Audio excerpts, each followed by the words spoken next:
In the 1980s, Fort Worth, Texas engrossed an alarming amount of murders that are now considered cold cases.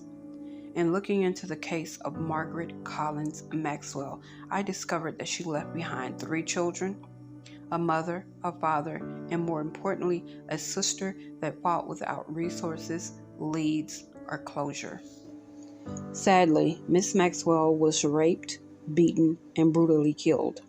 Her body was dumped just off Spur 280 near downtown Fort Worth. In 1980, DNA evidence collection was in its infancy, and police had very little to go on, even decades later. Greg Abbott continues to face a backlash this week for a comment he made last week vowing to eliminate rape in Texas. Here's what he said.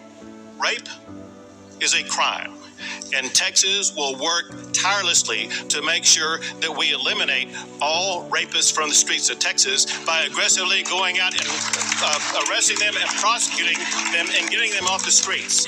Some of the more pointed criticism he's faced isn't in response to the rather ambitious goal to eliminate a certain crime, though there is plenty of that. There are Texas rape victims who say the comment is a slap in the face because while the governor is vowing to eliminate rape and prosecute rapists, years-old rape kits are sitting on shelves waiting to be tested. PD has cleared its rape kit backlog, but that's not the case in other cities around the state. A bipartisan group of Texas lawmakers are trying to change that with a new bill. KVUE political reporter Ashley Godot is here to tell us what all it would do. Ashley?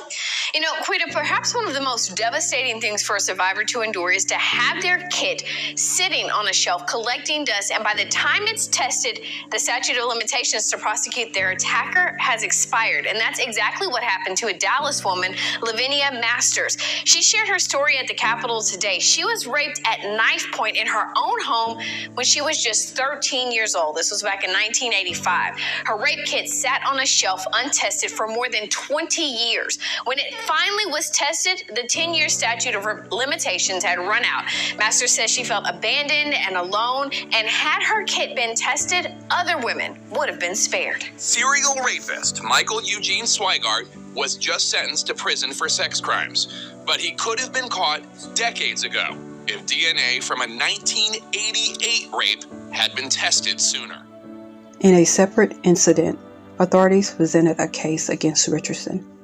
Richardson, a native of Fort Worth, Texas, was found in LA County.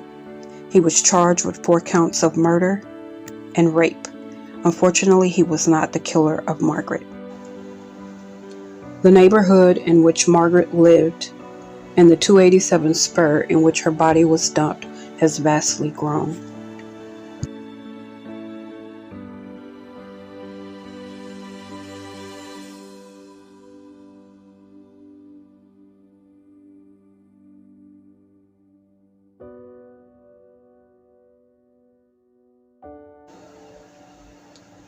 The sad ending to this video is decades of rape and murder that is reported, investigated, and forgotten, specifically in the 1980s.